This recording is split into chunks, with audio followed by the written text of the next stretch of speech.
Hi, my name is Harpreet Singh and I am from IIT Bombay. I graduated in 2006 with BTech in Electrical Engineering and MTech in Microelectronics. Prior to Lakshya, I was working with a company called NVIDIA Graphics in Bangalore, where I was an ASIC design engineer. I used to work on RTL design architecture. Well, then Lakshya happened, and I came in 2009 to Lakshya. वाकई अगर अगर किसी बच्चे की ज़िंदगी आप बदल देते हो और उसको आप एक काबिल इंसान बना देते हो, शायद उससे ज़्यादा अच्छा लाइफ में कोई चेंजिंग एक्सपीरियंस नहीं हो सकता. अगर मैं अपने मॉम डैड की बात करूँ, मेरे टीचर्स की बात करूँ, तो मेरी लाइफ में शायद वो चेंज उन्होंने क्रिएट किया है. And if I can do this not only for my own children but for almost the children of entire society, I think that would be a great thing to do.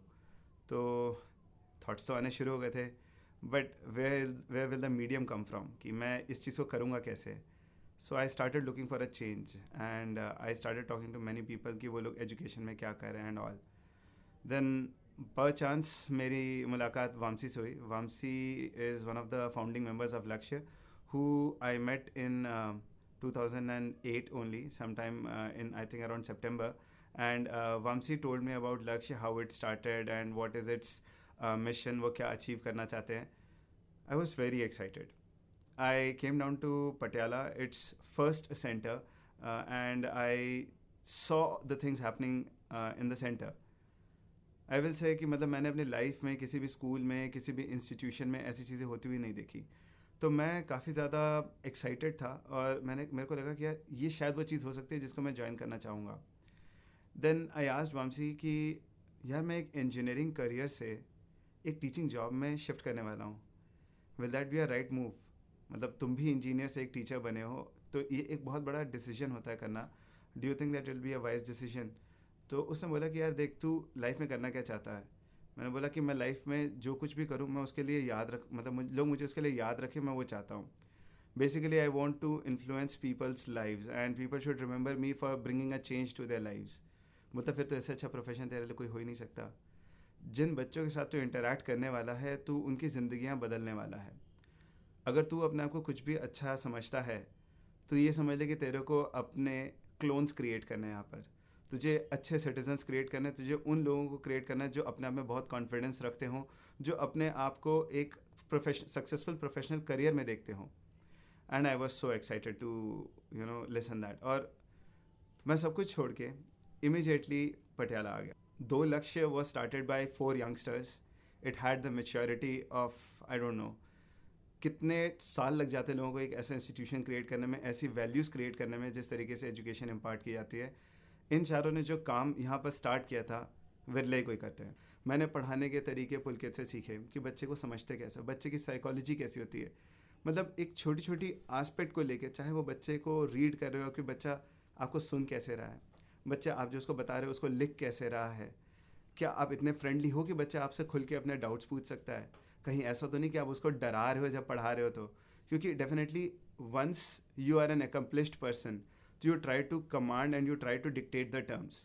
But मैं समझता हूँ कि लक्ष्य पे वो चीज़ सबसे अच्छी है कि आप बच्चों के साथ इतने फ्रेंडली हो जाते हो, बच्चे आपसे कुछ भी पूछ सकते हैं. I feel the main USP of Lakshya is the wholesome experience that a child gets here.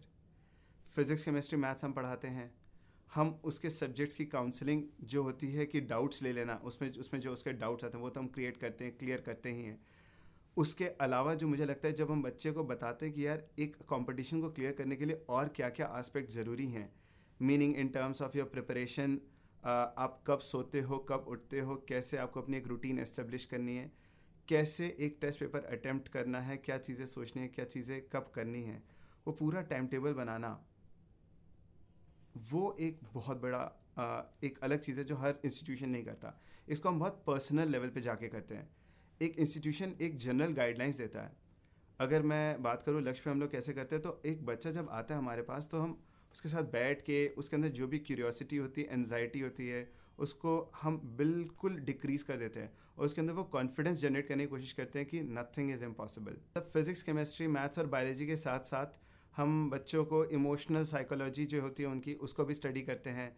तो एक डेफिनेटली एक बहुत बड़ा एज मिलता है. अगर मैं बात करूँ यहाँ के जो साइकोलॉजिकल काउंसलर हैं लक्ष्य पे परोक्ष भैया, वो बच्चों की एक साइकोलॉजी को रीड करके मुझे भी एक इनपुट देते हैं कि तू इस बच्चे को कितना पुश कर सकता है, शायद इस बच्चे के साथ तू थोड़ा सॉफ्टली डील करेगा तो तेरे को मज़ा आएगा।